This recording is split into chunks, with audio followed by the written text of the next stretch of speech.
Peace and blessings, everyone. Welcome back to the Humble Servant Homestead. So, guys, we are out here today just to kind of give you all an update on the watermelon. Now, there was a key point that I was down here doing with these watermelons here, and guess what? I thought about you guys, okay? I said, hey, you know what?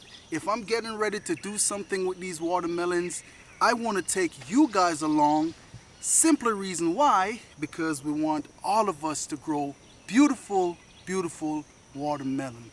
So now I came down here the other day, right? And I was doing some things here with the watermelons. And I said, hey, you know what? I need to bring y'all with me. So now as y'all can see the growth on these watermelons, we was kind of in a little bit of a drought. But guess what? We had a nice rain came in and they just spruce up. And so that is exactly what we want. And so far they are looking really good.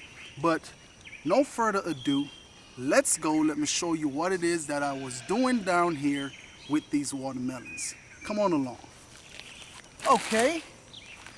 And so right here, what I have, as y'all can see, I have me some oyster shells, right? Now this right here is what it's looking like. Yes, now this right here is for my chickens, right? But guess what? We will also be using it here inside of the garden. Now the simple reason why we have this oyster shell here is, now if you ever grown watermelons and you see those watermelons starting to get big, right? Now all of a sudden you all see a black spot on the end of that watermelon. That is called bottom end rot. Okay, so now the oyster shell is to prevent that bottom end rot. Now I'm going to go ahead and show you guys how we go about applying the oyster shell to our watermelons. Now you could have applied this here when I put the seed inside of the ground, but I let them go ahead and germinate.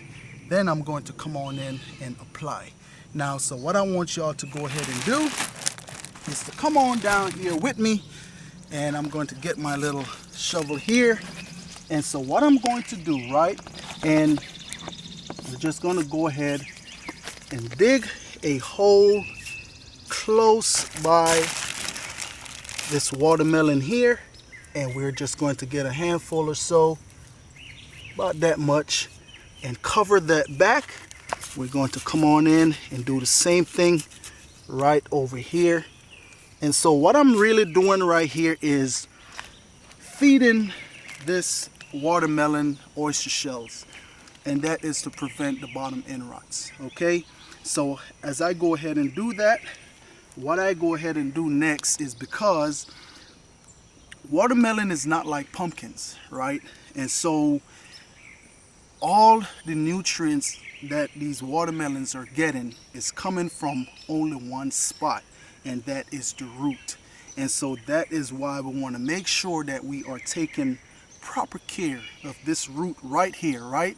And so that way these plants can strive. Okay, so now the next step that I am going to go ahead and do is this right here is goat manure, right? Now the reason why I chose the goat manure, as y'all can see, it rained yesterday, and look at that, it is still holding its moisture. Now I'm just applying this goat manure, organic matter, around the base of these watermelon here, so that way when I do water them, it can retain that water. It will hold that water, and the summer heat won't dry all the water out that we water our watermelons with.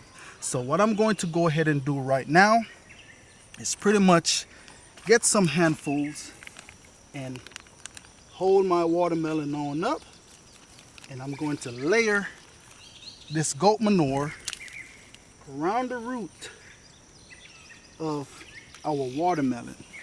Because remember, we want our watermelon to get a real nice start. And so far they are looking really good. They're doing really well. And that's what we want here. All right. So that right there is it. And so when I come on in, probably in about another 2 weeks or so, I will come on in and I will top dress some more fertilizer. Okay, now I am kind of looking for something with a little bit more higher nitrogen than what I have now, so I can put here, that way I don't have to come on in all the time to feed them. And also you're going to need your nitrogen and also your potassium and stuff like that for when those blossoms start to take. That potassium will help your blossom to take hold. Okay, have your watermelon to take hold on those vines. Okay, and so all right, we're gonna go ahead and knock out a few more, and then we'll bring y'all around, let y'all see what it's looking like. But go ahead, if you have not put oyster shells on your watermelon roots or even your tomatoes, even though we're talking about watermelon, even your tomatoes, make sure you put some oyster shells or eggshells. You can also use ground up eggshells to put down on the root, work the same. All right, so I'm gonna go ahead and knock out a few more, and then we'll bring you guys back shortly. Okay, and so here we are. We have all of our watermelons with goat manure on top of them. And so, like I was saying, now right now at this stage, these watermelon plants here, they are requiring a lot of nitrogen just for their foliage, you know, so they can take off. All right.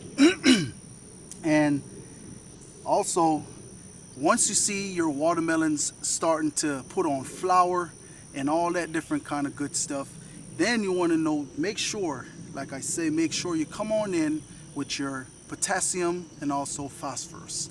Okay, you want to make sure you put those on in to help with those blossoms as well. Now this year, for some reason, the bug pressure is something different from last year. I'm seeing a lot of beetles down here trying to, you know, cause a little bit of damage, but it's okay. I'm gonna come on in and spray these leaves and just to take care of that situation. I've been crushing them with my hand. And so guys, I am praying that you all have a great watermelon season. Yes, a great watermelon season. Now I'm bringing what I know to you guys here, so y'all can take it and, you know, go ahead and make it work on your homestead. All right, because we are looking for great watermelon this year, those big watermelons. But last year was a good year. I'm looking for this year to still be a good year. And also, while I'm down here, just remember, those watermelons, they didn't come up. Well, one of them came up, and it's moving very slow. So what I went ahead and did, I planted some more seeds, and hey, we're praying for the best. You talking about the homestead favorites? The homestead favorite. Hey, I want to make it the homestead favorite, you know? But by the time it get cross-pollinated with everything else, it's going to be a little bit of everything, right? But so nonetheless, I just want to say thanks to each and every one of you all out there for stopping by the Humble Servant Homestead. And as always, peace and blessings to each and every one of you all out there. Have a blessed day. Like the content y'all got today, throw that thumbs up, like, subscribe, and also share this video with someone out there. All right, happy watermelon season. Have a blessed day.